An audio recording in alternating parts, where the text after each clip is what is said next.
Muito bem, agora sim, Natália Fruet, que hoje trabalhou de forma incansável nos bastidores do debate.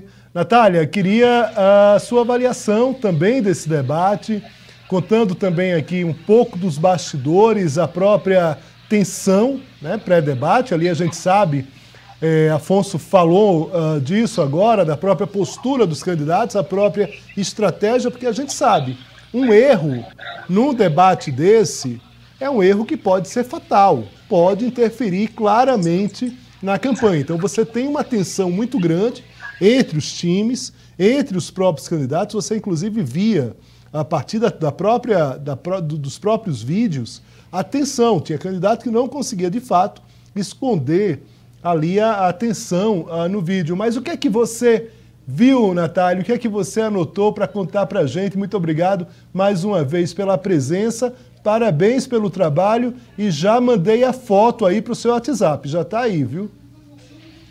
Eu recebi aqui, Léo, a foto ficou boa, né, dos nossos ambientes aí do site, com a transmissão que a gente fez aqui de São Paulo. Pegando o gancho do que o Afonso falou sobre a mudança, né, principalmente do candidato do PRTB, isso tem uma ligação direta, não só com as pesquisas, mas também com um fator que mesmo quem age pensando na rede social principalmente, que até aqui foi o caso de Pablo Marçal, tem um fator que uma fonte, uma pessoa ligada ao ex-presidente Jair Bolsonaro, nessa semana conversou comigo e disse o seguinte: Natália, o ex-presidente Jair Bolsonaro, quando ele também não tinha tempo de TV, quando ele estava ainda em um partido que não tinha o fundo partidário que hoje o PL tem, depois o ex-presidente Jair Bolsonaro ficou sem partido, ele tinha uma estratégia de rede social que era, sim, causar, como a gente diz, quer dizer, chamar atenção, arranjar uma forma de chamar atenção na rede social, mas isso por um tempo. Depois ele começou a fazer vídeos, fazer também material para a rede social, mas com propostas, com ideias. Por mais que algum grupo possa questionar, quando o ex-presidente Jair Bolsonaro tratava, por exemplo, da pauta de costumes, ele tratava aquilo como uma proposta dele, caso ele assumisse o governo, né, que foi o que acabou acontecendo lá em 2018. E aí essa fonte me disse que na verdade, Pablo Marçal, que começa a campanha causando nas redes, isso faz dele sim uma pessoa conhecida, porque a gente tem que dizer o seguinte: quando começa, antes, na pré-campanha, se falava de Ricardo Nunes e se falava também de Guilherme Boulos, principalmente desses dois candidatos, que são candidatos, o atual prefeito e Guilherme Boulos, que é deputado federal e que já havia concorrido na eleição passada. Não se tratava muito de Pablo Marçal, ele precisou fazer algo para ser conhecido. A avaliação dessa pessoa que trabalhou por muito tempo com o ex-presidente Jair Bolsonaro é que Pablo Marçal errou a mão no momento de fazer essa transição para o que ele, depois de ficar conhecido, de se tornar conhecido, ele começar a falar daí então de proposta, seja a pauta de costumes que ele quer, se ele quer ou não trazer, que foi uma estratégia usada pelo ex-presidente Jair Bolsonaro. Quando ele falava sobre que ele era contra os comunistas, estou usando um exemplo aqui de algo que reverberava entre o público mais conservador, ele trazia exemplos da Venezuela, de Cuba, e aí ele acabava assustando aquele eleitor que via a possibilidade de o ex-presidente Jair Bolsonaro não vencer a eleição. O fato é que depois tudo isso passou, a gente viu que o Brasil não virou uma Venezuela, mas Bolsonaro usava esses argumentos como uma forma de atingir o seu eleitor. A avaliação dessa pessoa com quem eu conversei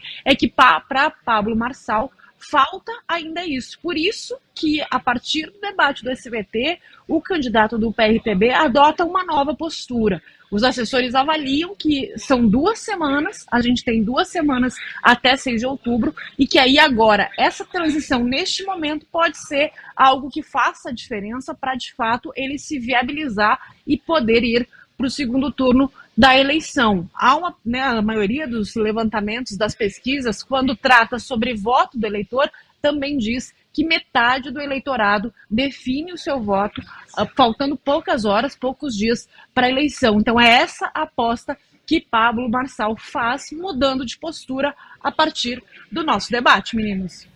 Muito bem. Afonso, você tem uma agenda dos próximos debates. Na sequência, você questiona a Natália aí sobre esses bastidores que ela tanto acompanhou ao longo da manhã de hoje, desde o primeiro minuto da chegada do primeiro, que foi o da Atena, até o último momento ali na despedida da nossa transmissão. Afonso? Eu quero aproveitar que eu estou com a Natália aqui, quero parabenizar pelo trabalho, que foi um trabalho de gigante aí, como sempre, Natália Fruê nos traz, né? Eu queria só passar a agenda aqui dos próximos debates, Léo. Temos mais 4 pela frente aí para a Prefeitura de São Paulo até o primeiro turno. O Grupo Flow, dia 23 de setembro, Record no dia 28 de setembro, o UOL Folha de São Paulo no dia 30 de setembro e a TV Globo no dia 3 de outubro. Diante desses 4 próximos debates aí, pelo que você conversou com o pessoal, Natália, e um pouquinho na linha do que você já vem dizendo, dá para cravar que daqui para frente vão se discutir só propostas, levando que tem mais 4 embates ou debates aí entre esses candidatos? Ou ainda é cedo para isso, Natália? Olha, Afonso, ainda é cedo para isso. Eu conversava também com a equipe, tanto de Boulos quanto de Ricardo Nunes, e eles diziam que eles acreditam, né, eles falam que a equipe de Pablo Marçal ela é imprevisível. Então, eles têm muito ainda o temor daquela última semana antes da eleição, porque se a gente fizer uma linha do tempo dos processos eleitorais até aqui, mesmo aqueles, se a gente começar lá em 1989 até os dias atuais, a gente sabe que sempre nessa última semana, antes ou do primeiro turno, ou mesmo até no segundo turno, isso se acentua ainda mais, sempre tem aquela surpresinha, aquele fator surpresa, que muitos candidatos usam isso para tentar uma reviravolta, principalmente quando é o caso como São Paulo. São Paulo, se a gente pegar as pesquisas, a maioria das pesquisas mostra, agora está mostrando uma estagnação de Pablo Marçal, mas ainda está tudo muito embolado entre esses primeiros colocados.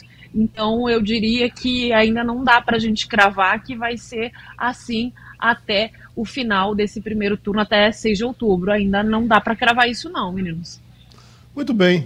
Natália Fruê, agradeço muito aqui a presença. Afonso Benites também, mais uma vez aqui, agradecendo e também honrado de ter participado desse debate. Assim, é aquele dia que a gente sai, tem vários dias que a gente sai com a mala lavada, mas eu acho que esse dia, por tudo que esse debate representou em relação à eleição e pelo trabalho jornalístico, eu, como integrante da equipe aqui, agradeço, honrado a participação. Afonso, que coordenou todo esse trabalho aqui do SBT News aqui em Brasília, Letícia também Sorg em São Paulo, Natália Fruê, que serviu aqui de repórter, né, e analista ao longo de todo o dia nesse debate. Trabalho incansável, um trabalho correto da equipe do SBT e do SBT News. Muito obrigado, Natália Fruê, muito obrigado, Afonso Benites.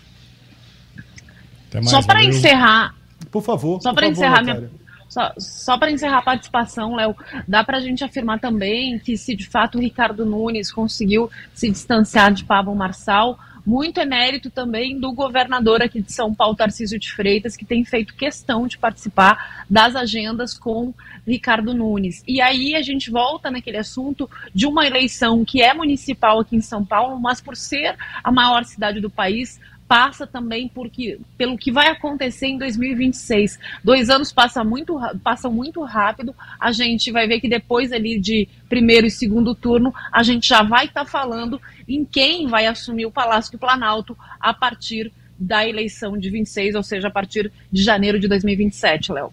Natália, você que agora está completamente já adaptada a São Paulo, a sua presença aqui no Poder Expresso vai ser frequente, principalmente nesse período final da campanha. E eu já deixo uma pergunta para o nosso próximo encontro para saber força de Bolsonaro e força de Tarcísio nessa campanha do Nunes. Até para saber até que ponto a figura do governador hoje está descolada do ex-presidente para dizer efetivamente, a gente entender que ele é efetivamente hoje um cabo eleitoral do Ricardo Nunes. Mas isso a gente vai deixar para o nosso próximo encontro. Natália, Afonso, muito obrigado.